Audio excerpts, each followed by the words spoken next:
Panginoon, ngayong umaga, patuloy ka naming pinupuri, patuloy ka naming pinapasalamatan. Ipinapahayag namin, O Diyos, ang iyong kadakilaang walang hanggan, ang iyong kapangyarihang walang katulad. Hayaan mo, Ama, na ngayon pong umaga, ibalik namin sa iyo ang pinakamataas na kapurihan. Hayaan mo, O Diyos, na ikaw ay aming luwalhatiin, sambahin sa pamamagitan ng aming pag-aawitan. At ngayon pong umaga, Panginoon, sa aming pong patuloy na pagdulog sa iyong harapan, hinihiling namin, Panginoon, na kami po'y bigyan ng kalayaan, na kami po'y dumulog sa iyong presensya. Hinihiling namin, Panginoon, ang presensya mo ay malayang manahan sa aming kalagitnaan. Lord, let each and every one of us enjoy your mighty presence, I pray in Jesus' name. At sa amin pong pagsasaya, Panginoon, sa iyong presensya, mangusap ka sa amin, Panginoon. Magpahayag ka sa amin, Panginoon, sa pamamagitan ng pangangaral ng iyong mga salita. Naniniwala kami, O Diyos, na ikaw ang Diyos na hanggang sa panahon po namin ngayon, ikaw ay patuloy pong nangungusap at nakikipag-ugnayan sa aming lahat. Kaya ngayon pong umagang ito, Panginoon, binubuksan namin ang aming puso at kaisipan. Malaya namin pinapatahan ng iyong Espiritong Banal. Malaya po namin binibigyan ng kalayaan ang iyong kapangyarihan na dumaloy sa amin pong mga buhay. Ngayon po, O Diyos, ganapin mo ang iyong nais, ganapin mo ang iyong kalooban.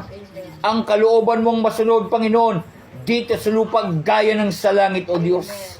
Kaya nga po, Panginoon, pinagkakatiwala po namin sa iyo ang kabuuan ng pananambahang ito. Pinagtitiwala po namin sa iyo, Panginoon, ang kaganapan, Panginoon, sa araw na ito.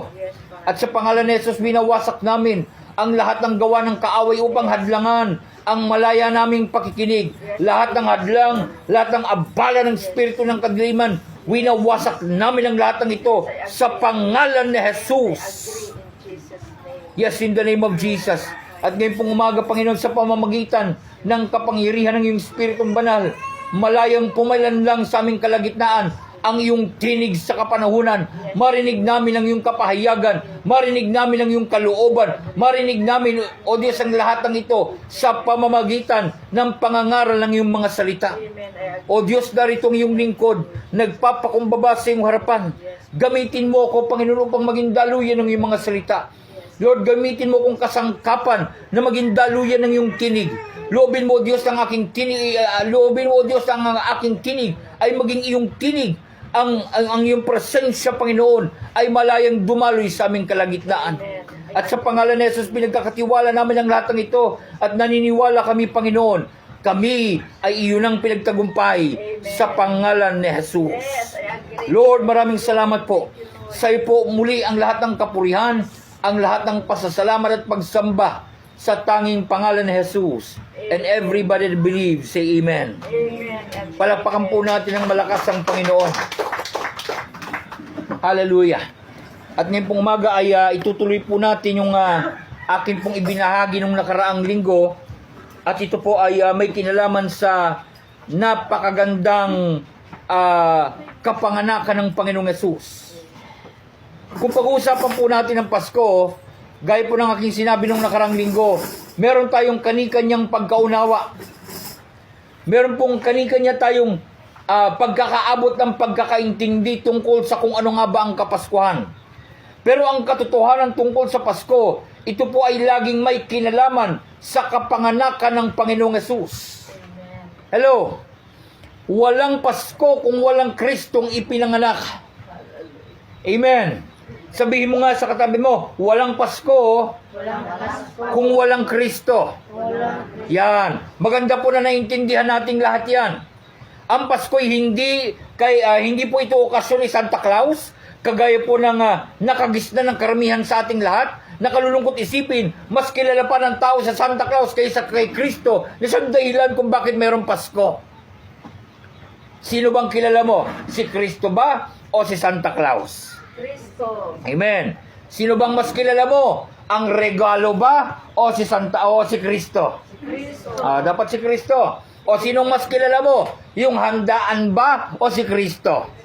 O si Kristo pa rin. Nalulungkot ako. May mga naririnig akong balita na kapag walang pang Noche Buena, malungkot daw ang Pasko. Wala namang problema na magkaroon ng Noche Buena. Wala rin problema kung wala nito. Bakit? Kasi hindi yan ang dahilan kung bakit may Pasko. Alalahanin natin na kaya may Pasko kasi merong tagapagligtas na isinilang sa lugar na kung tawagin natin ni Bethlehem. May kausap pa ba ako?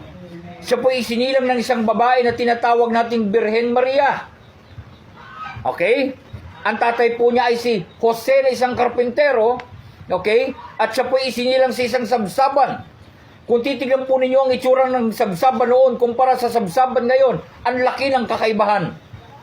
Ang sabsaban noon ay gawa sa bato. Okay? At ito po yung nilagyan ng napakalaking uka sa gitna at doon po pinapakain ang mga kambing, ang mga tupa, ang mga hayop na naroon sa sabsaban o naroon sa pastulan ng isang pastol.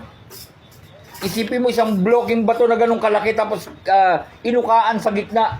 Doon inilagay si Kristo matapos niyang may panganak. Hindi po kagaya nung nakagis na natin na kahoy na sabsaban na nilagyan ng dayami. Hindi po ganun ang sabsaban sa Israel noon. Ito po yung gawang bato. Minsan ipapakita ko sa inyo ang larawan ng sinaunang sabsaban sa bayan ng Israel, sa bansang Israel. At siya po ipinanganak sa lugar kung tawagin po natin ni Bethlehem.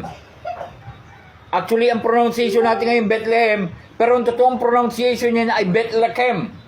Pag sinabi pong Bethlehem sa salita pong Ebreo, ito po yung nangangahulugang tahanan ng tinapay. May kausap pa ho ba ako? Okay. So, mahalaga na maintindihan po natin yan. Basahin po natin muli sa Lucas chapter 1, verses 26 hanggang 38. Maganda po na maintindihan po natin ang lahat ng ito. Amen. Basahin natin muli. Nang ika-6 na buwan na ng pagdadalang tao ni Elizabeth, ang anghel na si Gabriel ay isinugo ng Diyos sa Nazaret na isang lungsod sa Galilea upang kausapin ng isang dalaga na ang pangalay Maria. Isipin nyo, ika-6 na buwan na po ng pagbubuntis ni Elizabeth. Ito po yung pinsang buo ni Maria. Okay? At yung pagbubuntis po ni Elizabeth, ang sabi po ng Biblia, ito po ay bahagi din ng propesiya na inihula ng mga propeta ilang daon-taon ang nakalipas. At ito po ay ang pinagdadalang tao po ni Elizabeth ay ang pinsan ng Panginoong Hesus. Ang pangalan po ay Juan na tinatawag ding Juan Bautista. Bakit siya tinawag na Juan Bautista? Kasi nagbabautismo po siya.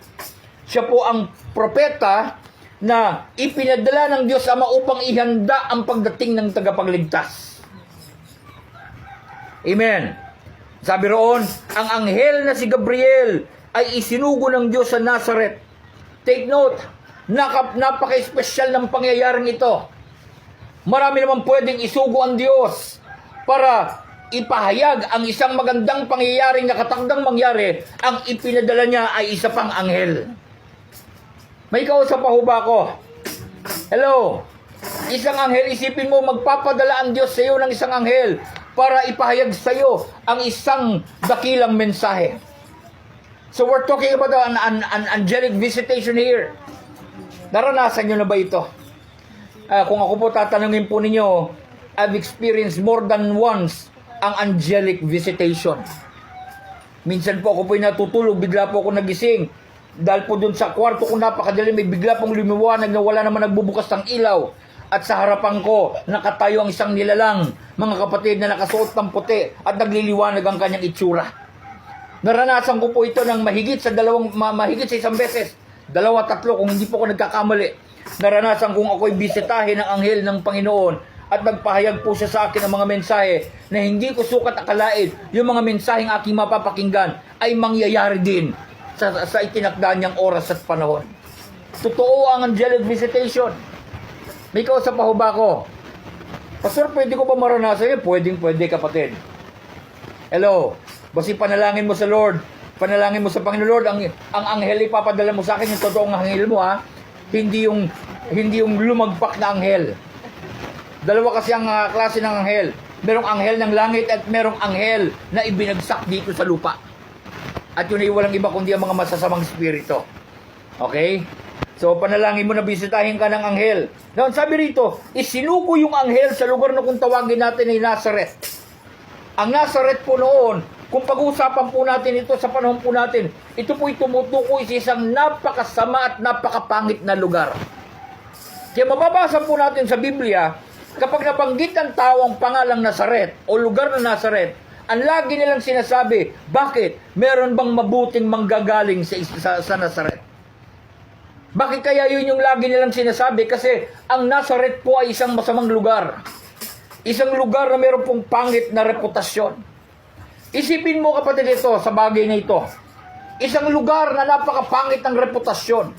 Isang lugar na hindi maganda ang kanyang katatayuan sa pamayanan. Doon isinugo ng Diyos ang kanyang anghel para ipahayag ang dakilang tagapagligtas. May kausap pa ho ba ako? Kaya kapatid ko sa Panginoon, makinig ka. Pangit man ang iyong nakaraan. Pangit man kapatid ang iyong pinagdaanan sa buhay. Hindi ko sasabihin pangit ka.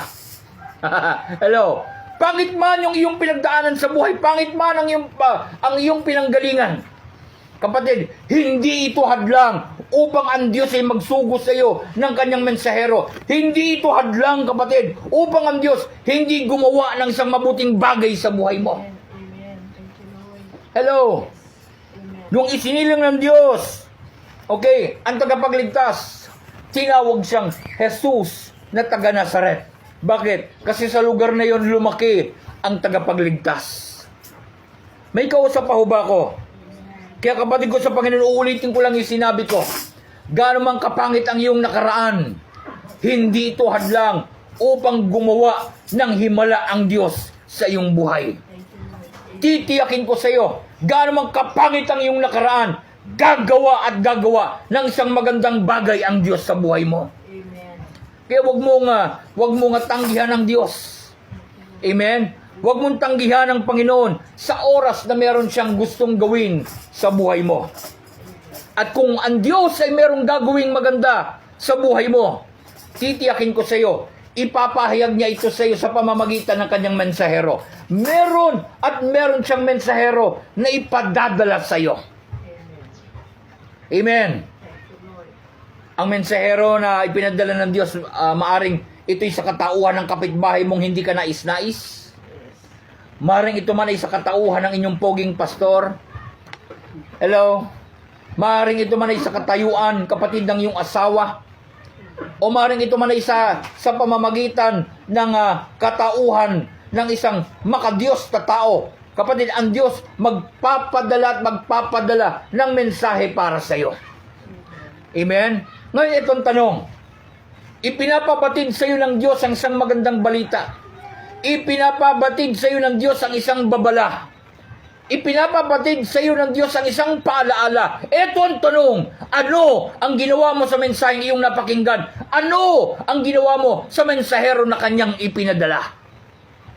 Darating ang araw, sa pagharap mo sa Diyos, ito'y tiyak mong pananagutan. Makasagot ba kayo ng amen? Praise God. Kaya kapag ang Diyos nagpadala ng mensahe sa iyo sa pamamagitan ng kanyang mensahero, pakinggan mo ito na bukas ang iyong puso at isipan dahil baka makatulong ito sa iyo. Amen. Sabihin mo nga sa katabi mo, kapatid, pakinggan mo ang mensahero ng Diyos. Pakinggan mo ang mensahe ng Diyos. Hallelujah. Okay, ngayon, ito, basahin po natin uli. So, ipinadala ang anghel sa isang dalaga ng pangalan ay Maria at siya nakatakda ng ikasal kay Jose, isang lalaking buhat sa angkan ni Haring David. Now, sabi rito, lumapit ang anghel sa dalaga at binati ito. Magalak ka, ikaw ay lubos na kinalulugdan ng Diyos. Sumasa iyo ang Panginoon. Naguluhan si Maria. At inisip niyang mabuti kung ano ang kahulugan ng ganoong pangungusap. Sinabi sa kanya ng anghel. Ang sabi roon, sinabi sa kanya ng anghel, huwag kang matakot, Maria, sapagkat naging kalugod-lugod ka sa Diyos. Makinig ka at maglilihi, at ikaw ay maglilihi at manganganak ng isang sanggol na lalaki, at siya'y pangangalanan mong Jesus. Siya'y magiging dakila at tatawaging anak ng kataas-taasang Diyos, kataas-taasang anak ng Diyos. Okay? Ibibigay sa kanya ng Panginoong Diyos ang trono ng kanyang amang si David upang maghari sa angkan ni Jacob magpakailanman. Praise God. O magpawalang hanggan. Verse 34. Ang sabi rin, paano pong mangyayari ito? Gayong ako'y isang birhen. Tanong ni Maria. Sumagot ang anghel, sa iyo ang Espiritu Santo at mapapasailalim ka ng kapangyarihan ng kataas-taasang Diyos. Dahil dito, ang isisilang mo'y walang hanggan o ang isisilang mo'y banal at tatawaging anak ng Diyos. Hindi ba't alam ng lahat na ang kamag-anak mong si Elizabeth ay baog? Gayon may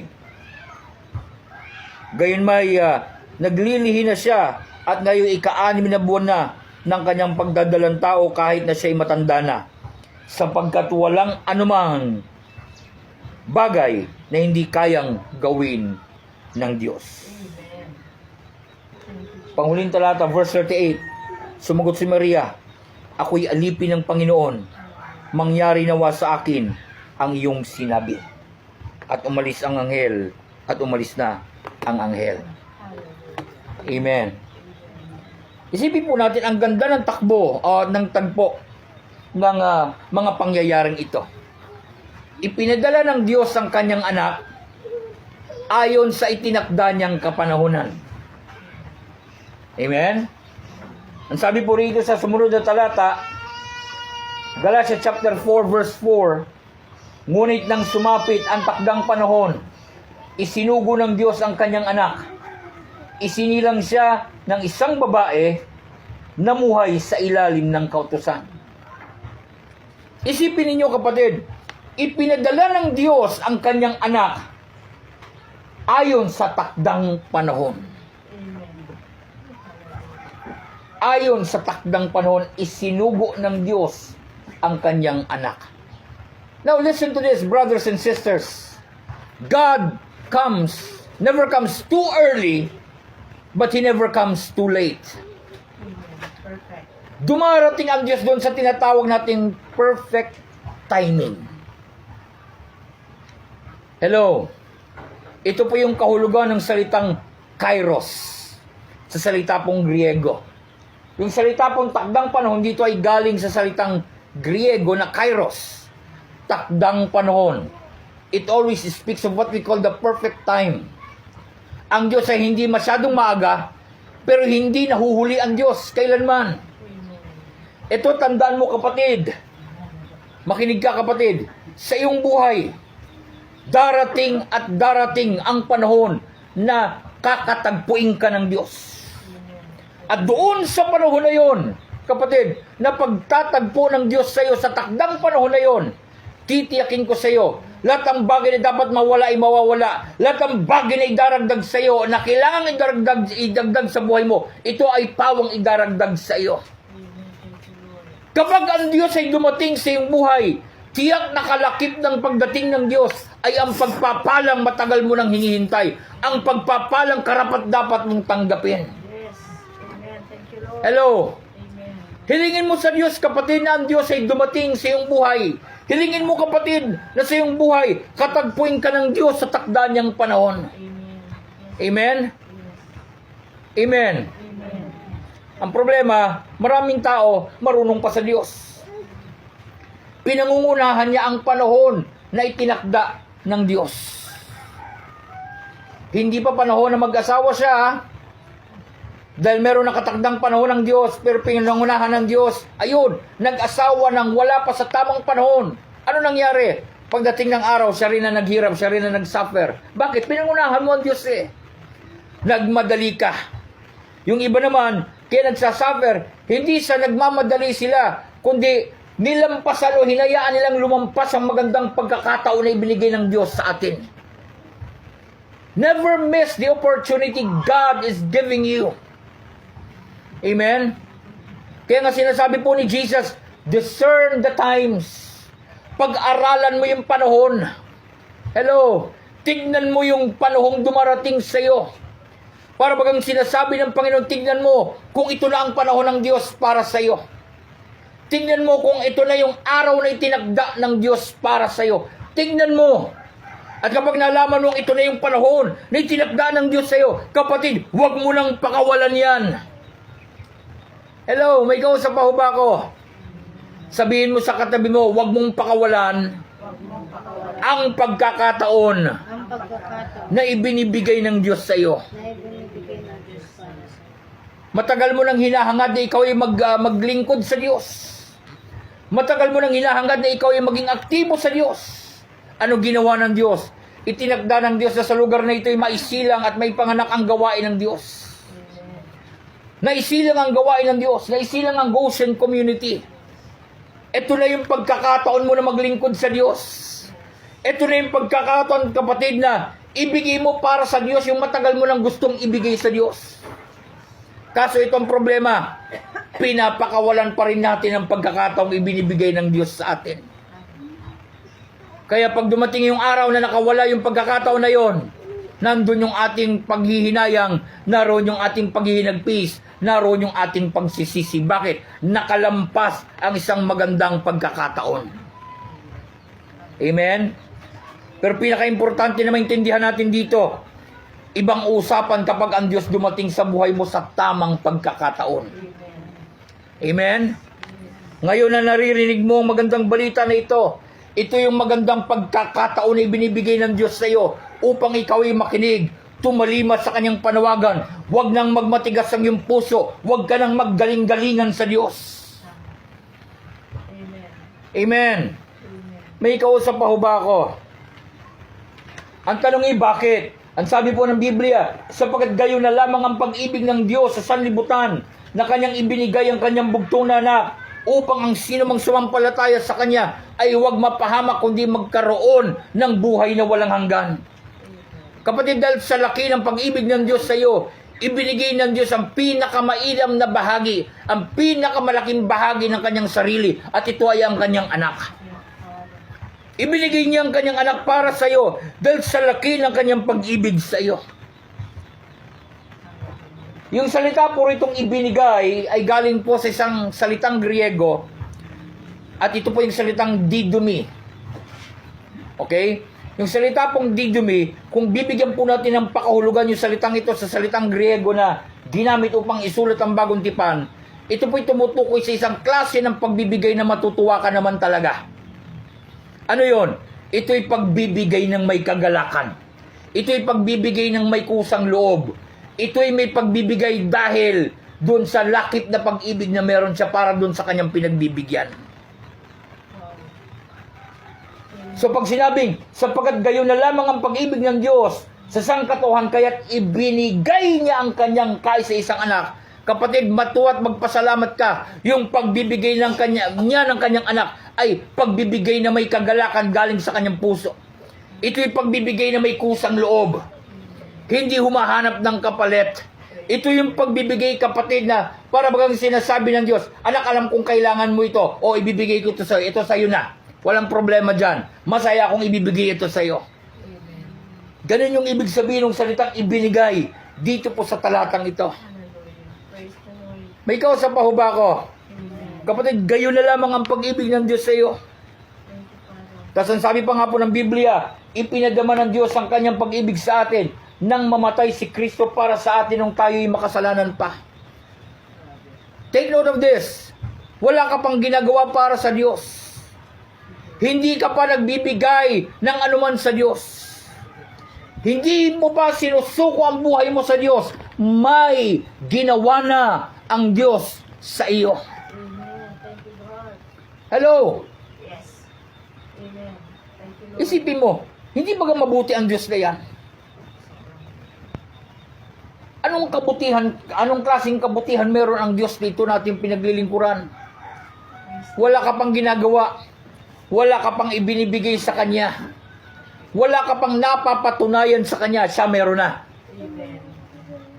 Thank you, Lord. Pasalamatan mo ang Diyos na ito. Amen. Matuwa ka sapagkat siya yung Diyos na tumatawag sa iyo ngayon. Hallelujah. Amen? Magpasalamat ka sa Diyos. Amen. Naulitin ko po yung one main point na sinabi ko nung nakaraan. When God gave Christ, This is the time God wants to relieve you of your life's mystery by giving you what is the best, what is really good, and that is His Son, Jesus. Thank you, Jesus. Amen? Tatagalogin natin. Nung ibinigay ng Diyos si Kristo, ito yung panahon na gustong tapusin ng Diyos ang lahat ng kamiserablihan sa buhay mo. Okay? Upang sa pamamagitan ng pagbibigay sa iyo ng pinakamamabuti, at ito ay ang kanyang anak na si Jesus. Ang buhay natin sa ayot sa gusto mo miserable. Pastor, hindi naman. Ay, naku, wag mo nang tanggihan ang katotohanan. Bakit miserable ang buhay mo? Number one, ang daming kulang sa iyo. Lahat ng bagay ginagawa mo upang punan yung kakulangan na yun, at minsan, lahat ng ginawa mo pero wala pa rin. May kosa pa ho ba ako? Lahat ginawa mo na. Lahat ng lugar pinuntahan mo na. Lahat ng tao kinausap mo na para mapunan yung kakulangan sa buhay mo. Lahat ay ginawa mo, halos tumambling ka na pero kulang pa rin. Hindi bagat miserable yan? Minsan, hindi mo na alam kung saan mo hahanapin, hahagilapin yung bagay na ipantutugod dun sa pangangailangan mo. Nagkabaon-baon ka na sa utang. At itong masama, nangungutang at nangungutang ka pa rin. Kaya nababaong ka sa utang. O, itanggi mo sa akin kung miserable yan. Hindi lang yun. Lahat ng bagay ginawa na natin para magkaroon ng maayos sa tahanan. Pero hindi nangyayari. Nagkakagulo-gulo pa rin tayo sa ating tahanan. Ang mag-aasawa, nag-aaway at nag-aaway pa rin. Walang tigil sa kaaway. Naapektuhan na yung kanilang mga anak sa pag-aaway nila. At ganun din, ang mga anak, dahil nakikita nila yung pag-aaway ng kanilang mga magulang, dahil nakikita nila yung kakulangan na meron sila, etong si anak sa halip na tumulong, nagre-rebelde pa. O wag mo sabihin, hindi sa akin miserable, kapatid, ang kalagayan na yan. O ito pang masama, si lalaki hindi na nakontento sa kanyang asawa. Si babae hindi na nakontento sa kanyang mag-asawa. O sa kanyang asawa. At dahil hindi na siya kontento doon sa kanyang partner, doon sa kanyang kapareha, anong ginawa? Naghahanap ng iba. O, ipaliwanag mo sa akin kung hindi miserable yan. Ngayon, ito magandang balita na gusto kong sabihin sa inyo mga kapatid. Pero bago yon, batak ang katawan mo sa trabaho, nagkasakit ka. Lahat na ng gamot ininom mo pero hindi ka pa rin umigi. Nagkakasakit ka pa rin, at ang masama nga nito, lumalala yung sakit mo. Kagaya nitong manangkarang araw, talagang grabe, tinakbo na naman ako ni Kuya Ramil sa emergency room sa anong pangalan ng Jackson Hospital. Salamat sa Diyos, wala akong binayaran kahit 5. Pero nung naroon ako, akala ko aabutin na naman ako. Sabi nga ni kapatid na Ramil, naku pastor, akala ko makukonfine ka na naman. Kasi grabe yung hapo ko nung gabi na yon. Na-stress po ko ng katakot-takot nung gabi na yon. Kaya ano nangyari? Inatake na naman akong muli. Kaya sabi ng doktor sa akin nung nandun ako sa emergency room, pastor, huwag ka kasing papa-stress. Tama. Ang sabi ko naman sa kanya, doktora, alam kong gwapo ako pero talagang may stress ako. Ano kinalaman pagiging gwapo? Alam mo, na-stress talaga ako. Nanigipan dibdib ko, na nakita naman yung buong katawan ko. Yung dibdib ko parang sinasakal ng 4 na kamay yung puso ko. Hindi na ako halos makahinga. Salamat sa Diyos. Available si D-Max. Salamat sa Diyos. Nakahanda ang Pastora Nat. At salamat sa Diyos, nakahanda ang kapatid na Ramil nung gabi na yon. Itinakbo ko sa Jackson. Kagabi may company event naman kami kahapon. Napagod na naman ang lolo ninyo. Sumumpong na naman, kapatid, si sakit. Hello, nahirapan na naman akong huminga. Kamuntik na akong mag-collapse kahapon. Salamat sa Diyos, nandun yung kasama ko sa trabaho na akong pangalan na tinatawag namin Chino kasi mukha siyang inchik. At siya yung naghatid sa akin hanggang doon sa sakayan. At nung nandun ako sa bus, nagbabiyahe na ako pa uwi, yung kumalma na uli si dibdib ko, nakatulog ako ng dire-diretso. Kung hindi pa ako ginising ng driver, lalampas ako ng Victoria. Naging payapa ako ng oras na yon. Now, alam niyo po kung ano, ako tatanungin niyo, ayaw ko itong sakit ko na ito. Ayaw ko itong nararamdaman kong ito. Gusto ko, nagagawa ko pa yung nagagawa ko dati. Gusto ko pang maglakad, gusto ko pang tumakbo. Gusto ko pang maging involved sa sports. At ang pinaka-importante, alam niyo ba, gusto kong magkaroon tayo ng Bible study pero hindi ko magawa. Bakit? Kasi, kapatid, konting galaw ko lang, hingal ako. Pakiramdam ko para ako sinabutahin ng kaaway. Kung kailan pa ako napalapit dito, kung kailan pa ako tumira dito sa Victoria, saka ko pa hindi magawa yung pagbabible study na matagal ko lang pinaplano para dito. Gusto kong gawin yon.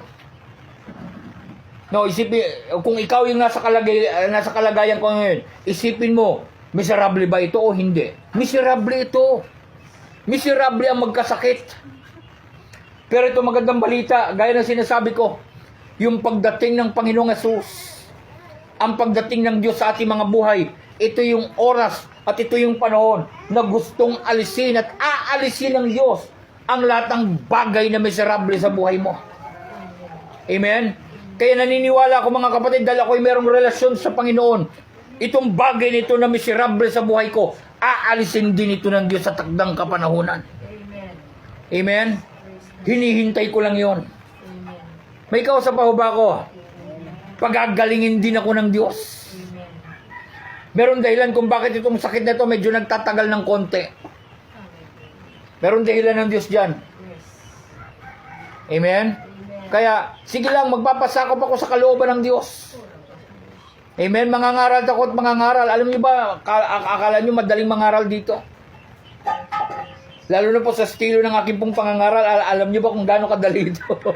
Hindi. Pagkatapos ko nito, hihingalin na naman ako. Pero okay lang. Di bali nang hingalin ako. Ang importante, may pangaral ko ang salita ng Diyos na kinakailangan niyong mapakinggan. Amen. Now, ito ang magandang balita na gusto kong iwan sa inyo ngayong pong umagang ito. May mga bagay na miserable sa iyong buhay. Aalisin ng Diyos ang lahat ng yan. Amen? Kaya, hayaan mo na ang Diyos, isugo niya sa iyo si Kristo. Isinugo na ng Ama si Kristo. Anong kinakailangan mong gawin? Tanggapin si Kristo. Amen. May kausap pa ho ba ako? Sabihin mo nga sa katabi mo, tanggapin mo si Kristo. Tanggapin mo si Yan. Yan ang pinaka-importante. So, kaya ito ang dahilan kung bakit maganda ang Pasko. Ito ang dahilan kung bakit ang Kapaskuhan ay isang panahon na kung saan ipinahayag ng Diyos ang kanyang magandang balita. Yung kanyang magandang plano para sa sangkatauhan. At ito po ay sa katauhan ng Panginoong Hesus. Amen?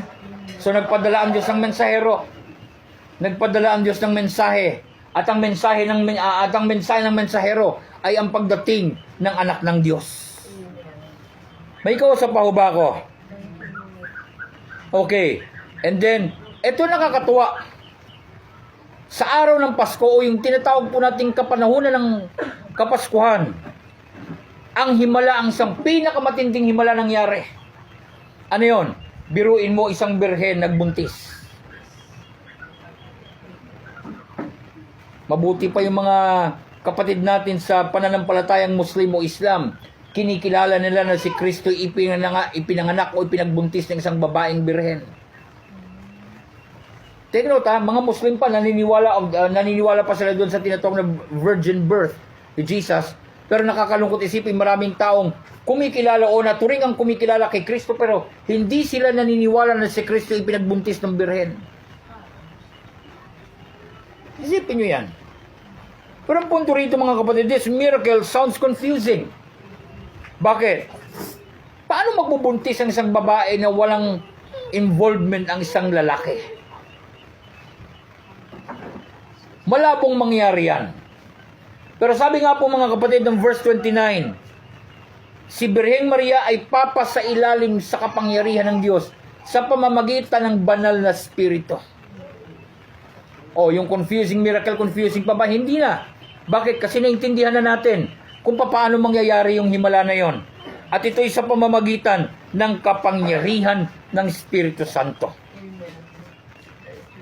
Hello. Kaya nga po si Jesus, ang totoo o yung katawagan na dapat sa kanya, hindi po seed of Joseph o seed of the man, but he is called or he is supposed to be called the seed of the woman. Hello? So nangyari yung katuparan sa sinasabi po ng Genesis chapter 3 verse 15 na ang binhi ng babae ang yuyurak sa ulo ng serpiente.